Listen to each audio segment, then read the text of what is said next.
Hello students, पिछले lecture में हमने नॉर्मलिटी पे क्वेश्चन किए थे।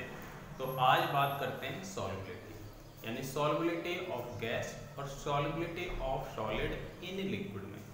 तो लिक्विड में गैस की सॉल्युबिलिटी और सॉलिड की सॉल्युबिलिटी पे बात करते हैं। तो अब सॉल्युबिलिटी के फैक्टर्स क्या क्या हैं और सॉल्युबिलिटी किसी सब्सटेंस की कहीं ज़्यादा होती है और कहीं कम होती है, क्यों होती है, सभी बात पे आज डिस्कस करते हैं। तो सबसे फर्स्ट बात करते हैं solution of gas in liquid. तो सबसे first solution of gas in liquid, solution of gas in liquid.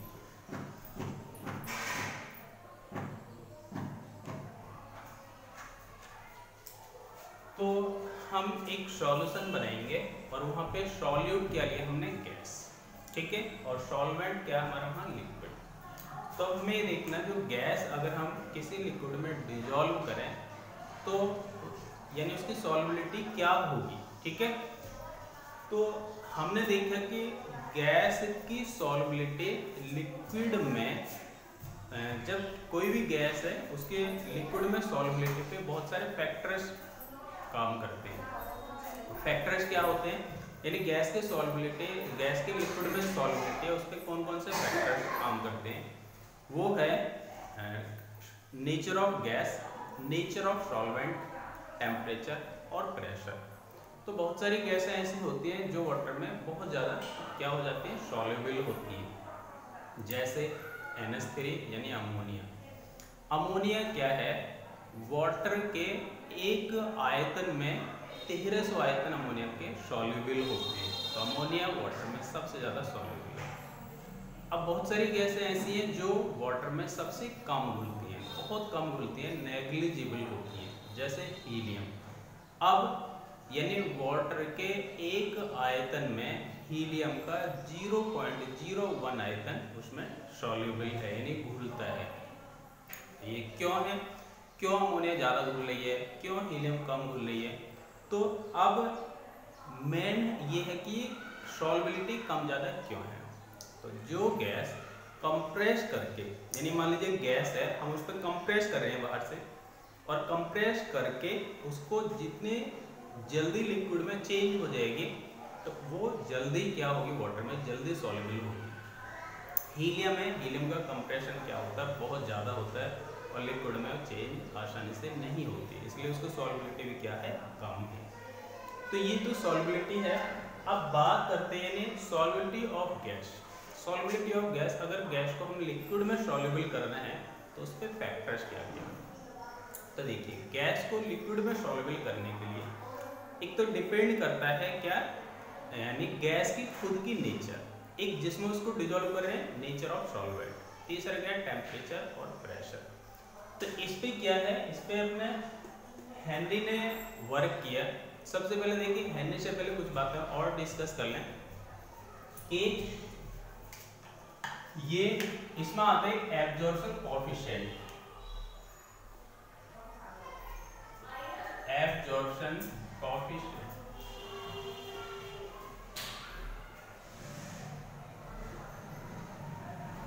Absorption coefficient को हम अल्फा से डिनोट करते हैं। इसे डिनोट करते हैं अल्फा। अब ये है कि एब्जॉर्प्शन कोएफिशिएंट किसी भी सॉल्वेंट में गैस की जो सॉल्युबिलिटी होगी वो एब्जॉर्प्शन कोएफिशिएंट कहलाएगी।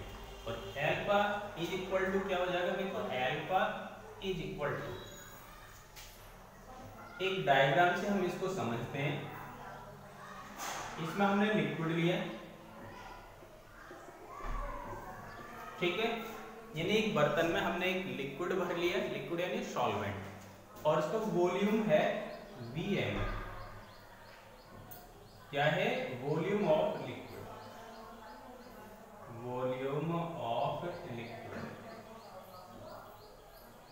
ठीक है। जो लिक्विड लिया उसका वॉल्यूम ये होगा। अब इसमें यानी टेम्परेचर को कांस्टेंट किया। अब इसमें कोई गैस को हम इसमें डिसॉल्व करते हैं, सॉल्यूट यानी गैस, और गैस को किसमें, ग्राम में। ठीक है, तो गैस को इस लिक्विड में हम डिजोल्व करें तो इस पे क्या है, यूनिट पार्शियली क्या है, एटमॉस्फेरिक प्रेशर लगा हुआ है। तो जब गैस को लिक्विड में डिजोल्व करेंगे तो गैस पे क्या लगा हुआ है, यूनिट पार्शियली एटमॉस्फेयर प्रेशर लगा हुआ है। तो जब किसी लिक्विड के V वॉल्यूम में यूनिट पार्शियली एटमॉस्फेयर प्रेशर, यानी एटमॉस्फेरिक प्रेशर कितना होता है, 180, तो इस पे प्रेशर पर इस गैस का इसमें जो वॉल्यूम सॉल्युबल होगा वो एब्जॉर्प्शन कोएफिशिएंट होगा एक तरीके से। तो अब ये क्या है, यहाँ पे ये गैस इसमें डिसॉल्व हो रही है, इसका वॉल्यूम क्या मान लिया हमने, इसका वॉल्यूम है, यानी वॉल्यूम ऑफ गैस ग्राम में नहीं, यहाँ पे गैस ml में है, वॉल्यूम ऑफ गैस क्या ले लिया हमने यहाँ Vg, और इस पे जो प्रेशर लगा हुआ है, जो प्रेशर इस पे काम कर रहा है वो क्या है, मान लिया हमने P। तो P प्रेशर पे, तो ये क्या बन जाएगा, अल्फा बराबर आ जाएगा V0 में PV आ जाएगा। तो एब्जॉर्प्शन कोएफिशिएंट ये होगा, बात समझ में आई। एब्जॉर्प्शन कोएफिशिएंट क्या है, solubility of gas in liquid, यानी सॉल्वेंट में गैस की जितनी सॉल्युबिलिटी होगी वो उसका एब्जॉर्प्शन कोएफिशिएंट कहलाएगा। और कैसे ये है, वॉल्यूम, ये लिक्विड का वॉल्यूम है, गैस का जितना वॉल्यूम इसमें सॉल्युबल होगा, जितने प्रेशर पे होगा, एब्जॉर्प्शन कोएफिशिएंट कहलाएगा। इसके बाद अब बात करते हैं हेनरी कांस्टेंट, सबसे मेन नियम है, और हेनरी कांस्टेंट ने इन्हीं पे अपना रूल दिया गैस पे। तो देखिए हेनरी लॉज है क्या,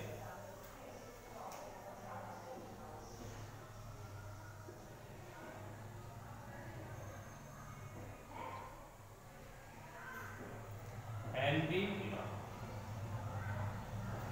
तो हेनरी लॉ ये है, हेनरी ने क्या करा, गैस की लिक्विड में सॉल्युबिलिटी और उस गैस पर जो पार्शियली प्रेशर लगा उनके बीच में क्या करा, रिलेशन उसने बनाया, ज्ञात रिलेशन सॉल्व किया, उसने एक रिलेशन बताया, और उस रिलेशन को क्या कर दिया, उस रिलेशन पे एक नियम दे दिया।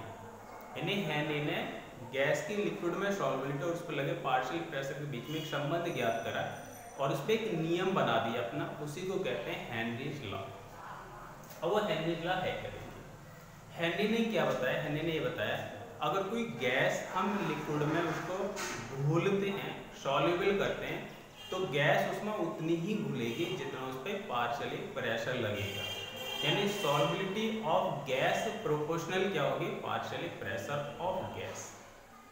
तो क्या कह सकते हैं हम इसको, देखो तो ये होगा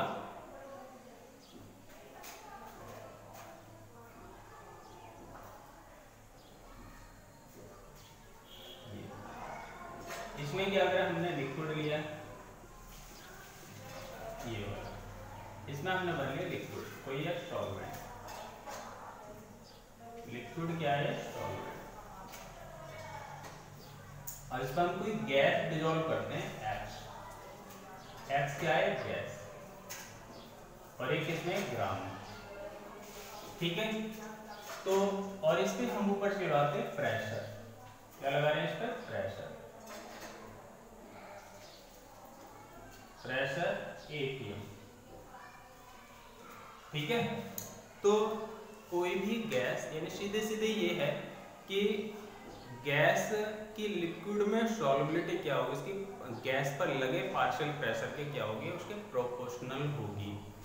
तो अब हम ये मान लें कि गैस, जो गैस का सॉल्युबिलिटी है, यानी लिक्विड के V वॉल्यूम में कांस्टेंट टेम्परेचर कर दिया, और मान लेते हैं X का क्या है, इसमें X के m ग्राम इसमें क्वांटिटी डिसॉल्व है, ठीक है।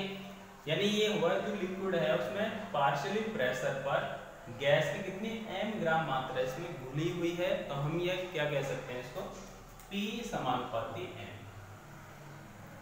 P समानुपाती m, m क्या है यहाँ पर, मास ऑफ गैस,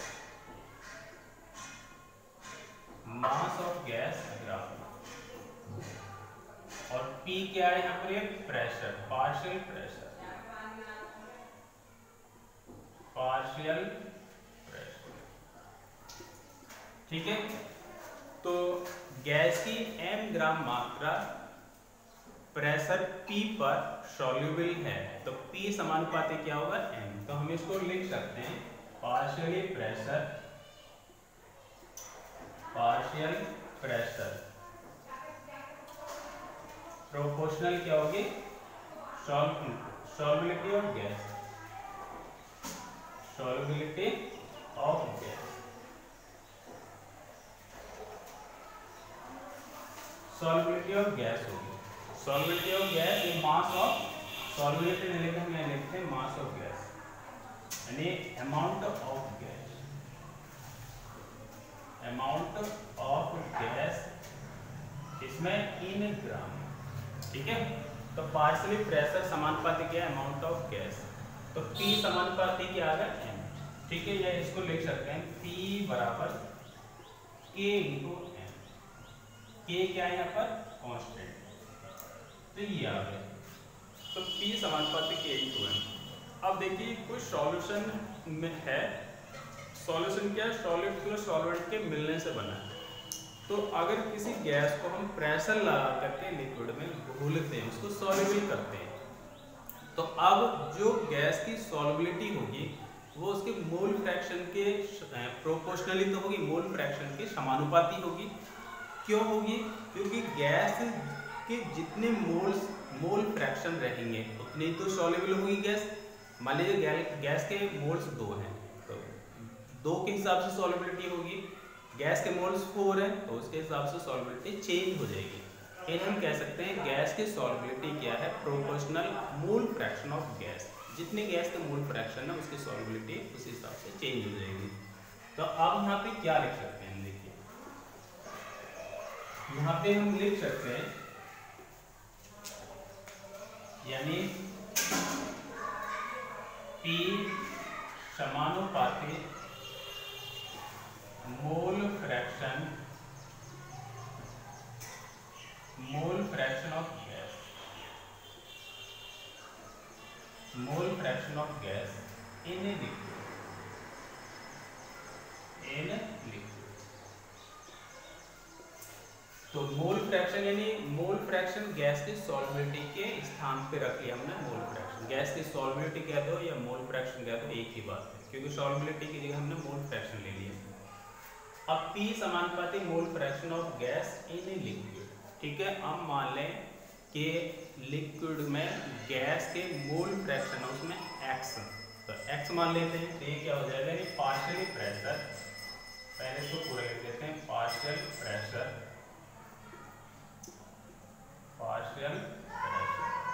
प्रोपोर्शनल क्या होगा, मोल fraction of gas in liquid, ठीक है। पार्शियल प्रेशर किसके प्रोपोर्शनल है, गैस, सॉल्युबिलिटी ऑफ गैस या मोल fraction of gas in liquid. अब इसको पार्शियल प्रेशर को P से रिप्रेजेंट कर दिया तो बराबर क्या आ जाएगा, K, इसको समानुपाती को K इनटू में क्या आ जाएगा X, यानी मोल फ्रैक्शन ऑफ गैस। तो हेनरीज लॉ ये वाला निकल के आया। हेनरीज लॉ क्या है, हेनरीज लॉ ये बताता है कि कोई भी गैस लिक्विड में सॉल्युबल होगी और प्रोपोर्शनल के समानुपाती होगी। यानी अब हम क्या कह सकते हैं, amount of gas in gram is directly proportional to partially pressure of that gas. ठीक है, तो क्या कह सकते हैं इसको, amount of gas, Henry law क्या है, amount of gas, amount of gas in gram, amount of gas in liquid is directly proportional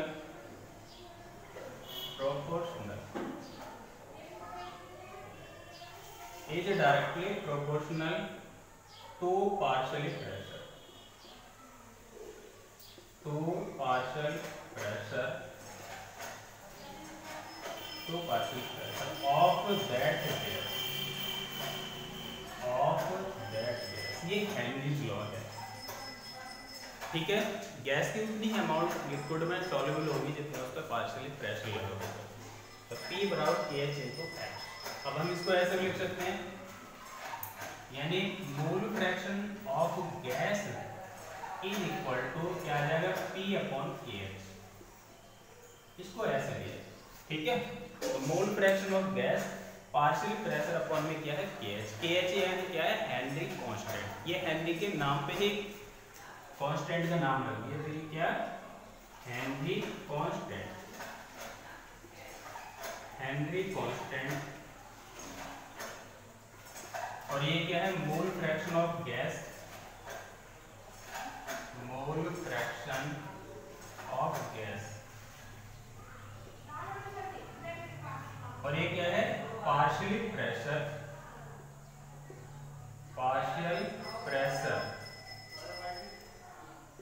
of gas, partial pressure of gas. तो ये हेनरी दुलोन ये सारे नियम जो है क्या है, लिक्विड में गैस की सॉल्युबिलिटी पर। हेनरी नियम ने क्या करा, गैस के लिक्विड में जो सॉल्युबिलिटी है वो पार्शियल प्रेशर के क्या है, प्रोपोर्शनल है। और उस पर ये हेनरी का एक रूल नियम निकल के आ गया, X यानी P बराबर KH इनटू H। ठीक है, अब बात करते हैं, देखो X गैस KH के इनवर्स प्रोपोर्शनल है, तो सॉल्युबिलिटी पे क्या इफेक्ट पड़ेगा। पहले तो यूनिट ऑफ KH की बात कर लें। यूनिट ऑफ KH क्या होती है, तो unit of KH, unit of KH, तो KH की यूनिट क्या होगी, जो पार्शियल प्रेशर की होगी। और पार्शियल प्रेशर क्या होती है, एटीएम होती है, मिलीमीटर होती है, बार होती है, तो वही KH की आ जाएगी। तो क्या आ जाएगी, एटीएम या मिलीमीटर, मिलीमीटर HG या बार एटसेट्रा, एटसेट्रा। और पार्शियल प्रेशर की जिसमें होगी KH की यूनिट भी वही आ जाएगी, यानी पार्शियल प्रेशर की यूनिट की क्या होगी, सेम होगी KH की यूनिट। अब बात करते हैं, देखो KH का क्या इफेक्ट है, ये ध्यान रखना, मोल fraction of gas, mole fraction of gas inverse proportional क्या है, KH। यानी जब जब KH की वैल्यू बढ़ेगी तब तब गैस की सॉल्युबिलिटी लिक्विड में क्या होगी, घटेगी। तो अब देखिए KH क्या है, यानी हम ये कह सकते हैं, देखिए एक्सपेरिमेंट द्वारा ये सॉल्व होके आया है। एक्सपेरिमेंट से ये पता चलता है कि टेम्परेचर बढ़ने से हमेशा KH की वैल्यू बढ़ेगी, और टेम्परेचर बढ़ेगी KH की वैल्यू बढ़ेगी तो गैस की सॉल्युबिलिटी लिक्विड में क्या हो जाएगी, घट जाएगी। यानी टेम्परेचर बढ़ाने पर लिक्विड में गैस की सॉल्युबिलिटी हमेशा क्या होगी, घटेगी। ठीक है, तो कैसे सॉल्व करते हैं, देखो इसको। जैसे मान लो ये गैस, ये KH की वैल्यू है, KH, और यहाँ पर है यानी सॉल्युबिलिटी। सॉल्युबिलिटी क्या होगी, सॉल्युबिलिटी। ठीक है, तो गैस मान लो हमने हीलियम ले ली, और यहाँ पे फिर ले ली हमने हाइड्रोजन, फिर ले ली हमने यहाँ पर ऑक्सीजन, ये गैस है। ठीक, अब इनकी KH वैल्यू, KH क्या है, इन वाटर, गैस किस में ले रखा है, इन वाटर में, KH ऑफ वाटर, वाटर का KH। तो आप देखिए हीलियम गैस, अप्रोक्सीमेट में इसकी KH वैल्यू बता देता हूँ। हीलियम की जो KH वैल्यू लगभग है, जैसे मान लीजिए 170, ठीक है, ये 175, इसके मान लो 75 है, इसके मान लो 30 है। तो देखो हम देख रहे हैं कि KH की वैल्यू नीचे की तरफ क्या होती जा रही है, डिक्रीज होती जा रही है। तो KH की वैल्यू जैसे जैसे डिक्रीज होती जा रही है, बताओ सॉल्युबिलिटी, गैस की सॉल्युबिलिटी घटेगी बढ़ेगी, एब्सोल्युटली क्या होगी, घटेगी, बढ़ेगी, क्योंकि KH की वैल्यू घट रही है तो क्या होगी, सॉल्युबिलिटी उसकी बढ़ेगी। मोल फ्रैक्शन ऑफ गैस या सॉल्युबिलिटी ऑफ गैस क्या, KH के इनवर्स प्रोपोर्शनल है। तो अब यहाँ हीलियम क्या है, इनसॉल्युबल हो जाएगी, इनसॉल्युबल, और ये क्या है, सॉल्युबल है, ये घुल जाएगी वाटर में, और ये क्या होगी, हाई सॉल्युबल, हाई सॉल्युबल हो जाएगी। ठीक है। तो हीलियम वाटर में सॉल्युबल नहीं है, हाइड्रोजन गैस उसमें वाटर में सॉल्युबल है, और ऑक्सीजन गैस क्या होगी, ऑक्सीजन गैस हाई सॉल्युबल होगी। ठीक है। तो जैसे जैसे KH की वैल्यू बढ़ रही है वैसे वैसे गैस की सॉल्युबिलिटी क्या होती जा रही है, बढ़ती जा रही है। KH की वैल्यू जैसे जैसे घटती जा रही है गैस की सॉल्युबिलिटी बढ़ती जा रही है। ठीक है। तो अब देखिए ये क्या है, लेकिन ये ध्यान रखना यहाँ तो हम गैस ले रखी है, लेकिन अगर आपने सॉल्वेंट, अब जैसा हमने हीलियम को वाटर में डिसॉल्व करा उसकी KH वैल्यू है, अगर मान लो हमने सॉल्वेंट चेंज कर दिया, मान लो हीलियम को किसी दूसरे सॉल्वेंट में डाल दिया, तो फिर ये KH की वैल्यू चेंज हो जाएगी, यानी सॉल्युबिलिटी भी चेंज हो जाएगी। ठीक है।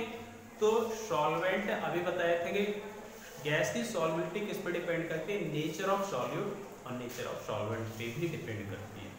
तो यहाँ जब हम सॉल्वेंट के नेचर चेंज करेंगे, सॉल्वेंट को वाटर की जगह कोई और दूसरा सॉल्वेंट लेंगे, तो KH की वैल्यू चेंज होगी और गैस की सॉल्युबिलिटी भी चेंज हो जाएगी। ठीक है।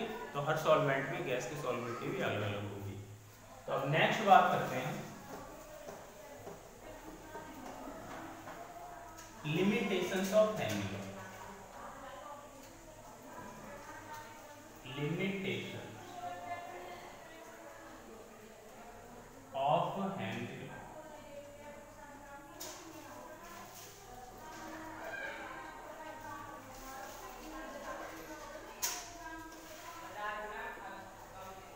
अब लिमिटेशंस ऑफ हेनरी लॉ क्या है कि हेनरी लॉ कहाँ फॉलो नहीं करता है। सबसे फर्स्ट बस ऐसे ही बता देते हैं इसको। देखिए सबसे पहले हेनरी लॉ कहाँ फॉलो नहीं करता है, नंबर 1 तो हेनरी लॉ रियल गैस पे फॉलो नहीं होता है जब प्रेशर हाई हो। ठीक है। अब कहाँ फॉलो करता है, हेनरी लॉ आइडियल गैस पे फॉलो होता है, यानी हेनरी लॉ आइडियल गैस का क्या करता है, उस पे रूल ये फॉलो करेगा। हेनरी लॉ आइडियल गैस को फॉलो करेगा, आइडियल गैस का पालन करेगा, लेकिन रियल गैस पे अगर आपने रियल गैस का प्रेशर कम कर दिया तो उस पर भी हेनरी लॉ फिर फॉलो होगा, क्योंकि कम प्रेशर पर रियल गैस भी क्या करती है, आइडियल गैस की तरह नेचर शो करने लगती है। ये तो वो फर्स्ट लिमिटेशन। सेकंड लिमिटेशन पर बात करते हैं। हेनरी लॉ उन गैसेज पे भी नहीं लगेगा जो गैस में सॉल्वेंट के अंदर मिलाने पर आपस में एक दूसरे से क्या कर लें, रिएक्शन कर लें, या सॉल्वेंट से ही रिएक्शन कर लें, उन पे हेनरी लॉ नहीं फॉलो होगा। जैसे एग्जाम्पल NH3 है, अब NH3 को हमने वाटर में डाला तो वाटर से इसने क्या करा, रिएक्शन कर ली, और क्या बना लिया इसने, अमोनियम हाइड्रोक्साइड बना लिया, और अमोनियम हाइड्रोक्साइड किसमें ब्रेक हो जाएगा, NH4 अमोनियम आयन और हाइड्रोक्साइड आयन में ब्रेक हो जाएगा। तो इस पे यानी NH3 पे हेनरी लॉ नहीं लगेगा, HCl पे भी हेनरी लॉ नहीं लगेगा, क्योंकि HCl भी वाटर से रिएक्शन करेगा, और वाटर से रिएक्शन करेगा तो क्या बना लेगा, हाइड्रोनियम आयन, और दूसरे क्या बनाएगा, क्लोराइड आयन। तो NH3 गैस पे हेनरी लॉ नहीं लगेगा, HCl पे भी हेनरी लॉ नहीं लगेगा, क्योंकि सॉल्वेंट के साथ में रिएक्शन करते हैं। अब देखिए लिमिटेशंस ये भी। अब इसके बाद करते हैं इंपोर्टेंस क्या है, हेनरी लॉ का इंपोर्टेंस क्या है। ये तो लिमिटेशंस होगी, हेनरी लॉ है क्या, लेकिन उसके हमें क्या इंपोर्टेंस है। तो इंपोर्टेंस क्या होती है, देखिए हेनरी लॉ की बात करते हैं नेक्स्ट। इंपोर्टेंस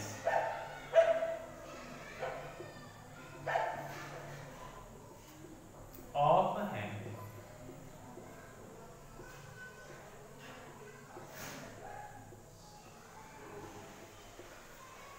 इसकी इंपोर्टेंस क्या है, तो देखिए इंपोर्टेंस हेनरी लॉ क्या है।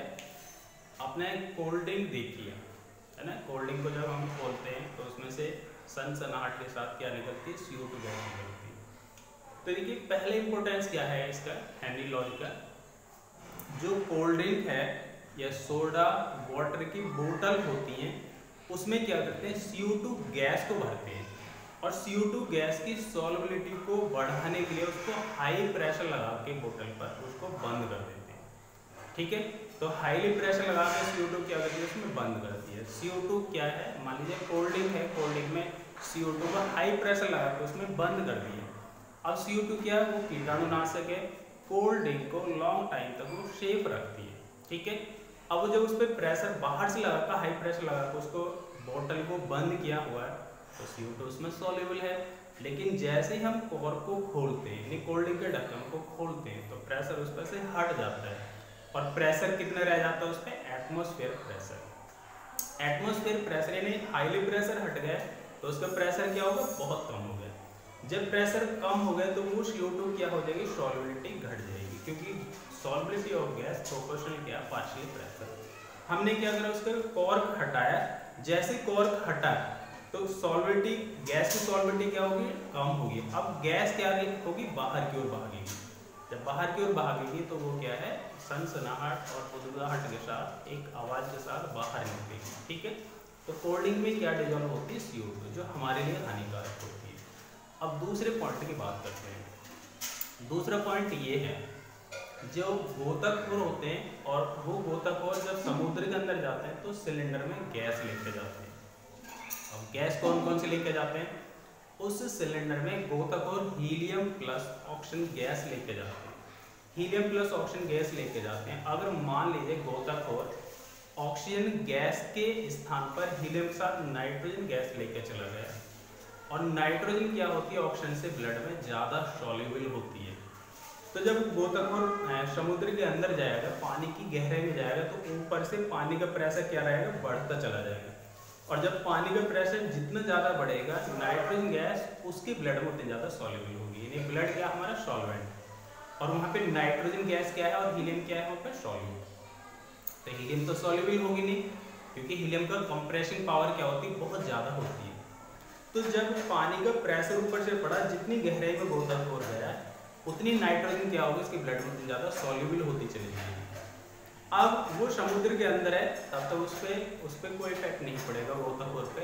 लेकिन जैसे ही गोताखोर पानी से बाहर आएगा, पानी का प्रेशर उस पर से हट जाएगा। जब पानी का प्रेशर हटेगा, नाइट्रोजन बहुत ज़्यादा सॉल्युबल है ब्लड के अंदर, प्रेशर हटने से नाइट्रोजन एक साथ बहुत तेज़ी से बाहर निकलेगी, और जो कैपिलरीज है उनमें से क्या होगी, तेज़ी से जब बाहर निकलेगी तो बबल्स बन जाएंगे। उसको कहते हैं बैंड्स। क्या कहते हैं उसको, बैंड्स। उससे क्या होती है, उसको प्रॉब्लम होती है, उसको मेडिकली प्रॉब्लम होती है, उसके शरीर में ऐंठन होने लगती है, उसको क्या होने लगती है, उसके शरीर में एक तरीके से सिकुड़न पैदा होती है, तो उसे कहते हैं, यानी एक तरीके से, यानी उसके शरीर में ऐंठन पैदा होना। अब तीसरे क्या इंपॉर्टेंस है इसकी, तीसरी ये है, फेफड़ों में हम जो ऑक्सीजन लेते हैं वायु द्वारा लेते हैं। जब ऑक्सीजन हमारे फेफड़ों में जाती है, फेफड़े के अंदर क्या होता है, प्रेशर बहुत ज़्यादा होता है, तो ऑक्सीजन हमारे फेफड़ों में हीमोग्लोबिन में सॉल्युबल होकर के क्या बना लेती है, ऑक्सी हीमोग्लोबिन बनाती है। ऑक्सी हीमोग्लोबिन बनने पर, तो ऑक्सी हीमोग्लोबिन बन गया। अब जैसे ही वो टिश्यूज में जाती है, वहाँ पे पार्शियल प्रेशर होता है कम, तो वो क्या करती है, ऑक्सी हीमोग्लोबिन ऑक्सीजन को फ्री कर देती है। और जब ऑक्सीजन फ्री हो जाती है, तो फ्री होने पर जो सेल्स हैं, सेल्स का जो वर्क है उनमें यूज में आ जाती है। इन सेल्स के वर्क में वही ऑक्सीजन क्या होती है, यूज में आने लगती है। तो ये इंपॉर्टेंस ऑफ हेनरी लॉ, यानी मोस्टली ज़्यादातर ये क्या है, इंडस्ट्रियल उसमें इसको हेनरी लॉ को फॉलो किया गया। होल्डिंग पे बहुत सारे नमकीन चिप्स के पैकेट होते हैं, वहाँ भी गैस को ही उसमें क्या करा जाता है, पैक किया जाता है। तो ये हेनरी लॉ की इम्पोर्टेंस है। अब नेक्स्ट बात करते हैं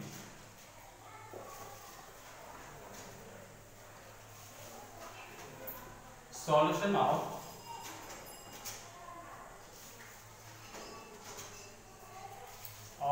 solid in liquid. Solution of solid in liquid,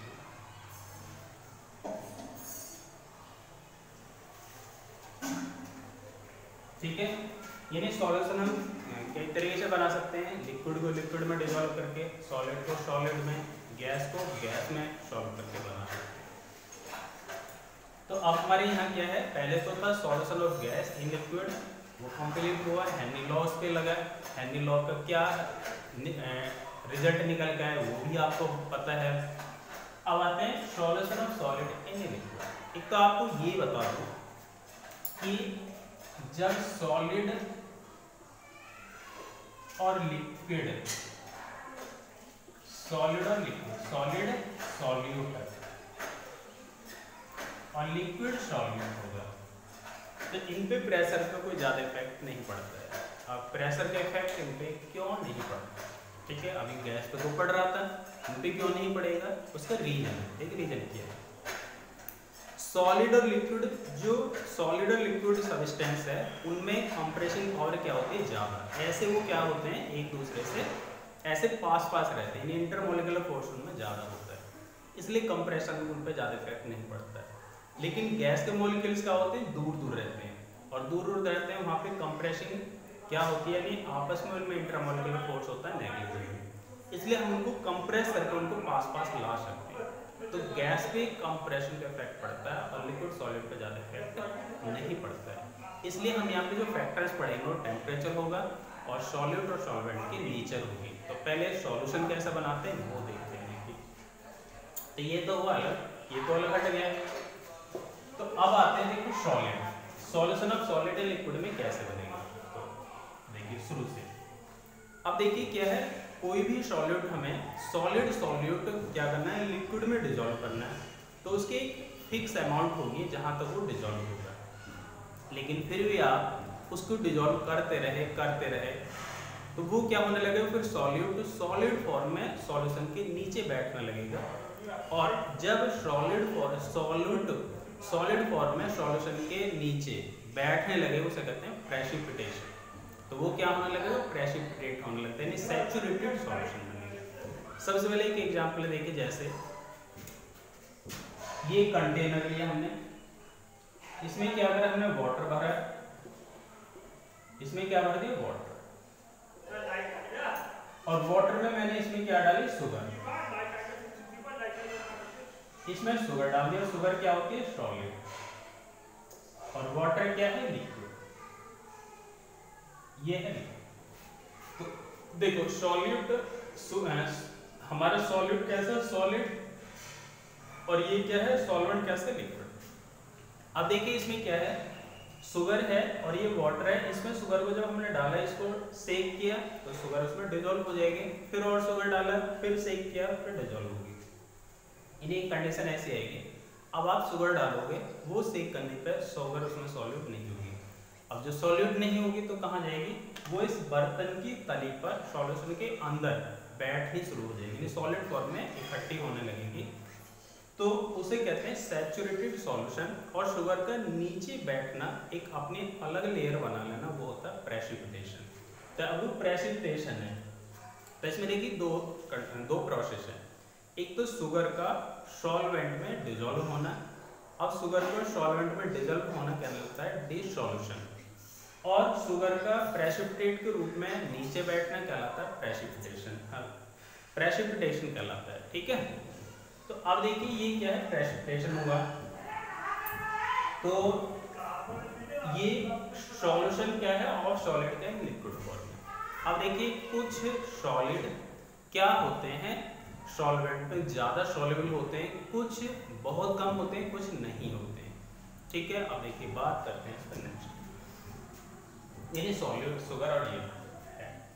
तो इसमें देखिए क्या है, तो आगे इसमें डिसॉल्यूशन, यानी पहले इस पे प्रेसिपिटेशन और डिसॉल्यूशन होगा। अब इसमें देखिए इसके फैक्टर्स, यानी फैक्टर्स क्या इफेक्ट करते हैं, तो इसमें देखते हैं सॉल्युबिलिटी,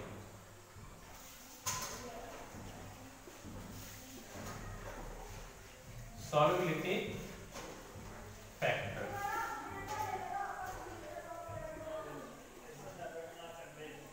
पहले हम सॉल्युबिलिटी देख लें, सॉल्युबिलिटी है क्या इनकी, सॉल्युबिलिटी पे बात करते हैं फैक्टर से पहले।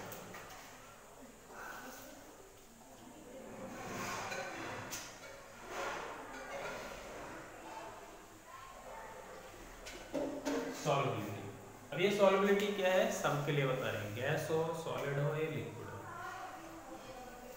तो सॉल्युबिलिटी क्या होती है कि जो लिक्विड है, यहाँ जो लिक्विड है इसको कांस्टेंट टेम्परेचर पे मैंने रख दिया, एक बर्तन में मैंने लिक्विड लिया और इसको कांस्टेंट टेम्परेचर पे रख दिया।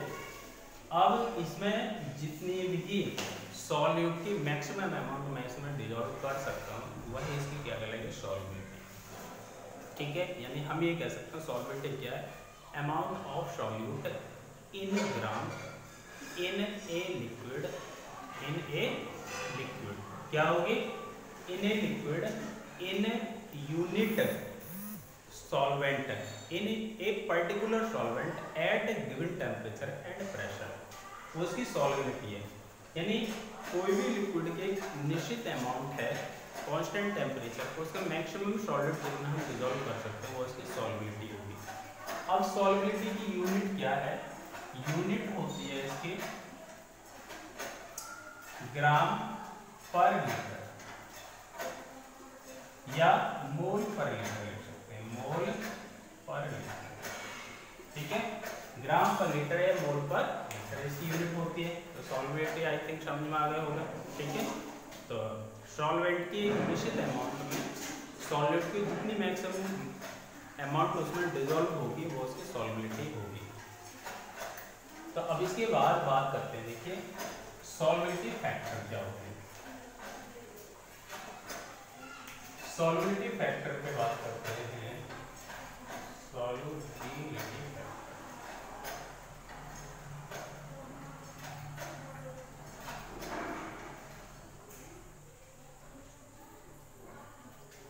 एक हम सॉल्युबिलिटी को ये भी बता सकते हैं कि जो सॉल्यूट की अमाउंट है, सॉल्यूट की अमाउंट यानी किसी पदार्थ की ऐसी मात्रा जो 100 ग्राम सॉल्वेंट को सैचुरेटेड करने के लिए क्या होती है, रिक्वायर्ड होती है, आवश्यक होती है, वो भी इसकी सॉल्युबिलिटी कहलाती है। अब देखो सॉल्युबिलिटी फैक्टर है क्या, सबसे फर्स्ट सॉल्युबिलिटी फैक्टर है nature of solute and solvent, solute and solvent. दूसरा है इसमें टेम्परेचर,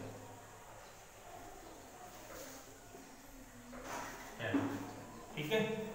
तो सॉलिड की लिक्विड में सॉल्युबिलिटी के दो फैक्टर होते हैं, nature of solute and solvent, और दूसरा क्या है, टेम्परेचर। तो देखिए इनसे क्या फर्क पड़ता है। देखो सॉल्वेंट, मान लीजिए पोलर सॉल्वेंट लिए हमने,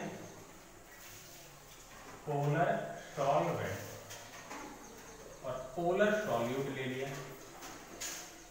पोलर सॉल्यूट।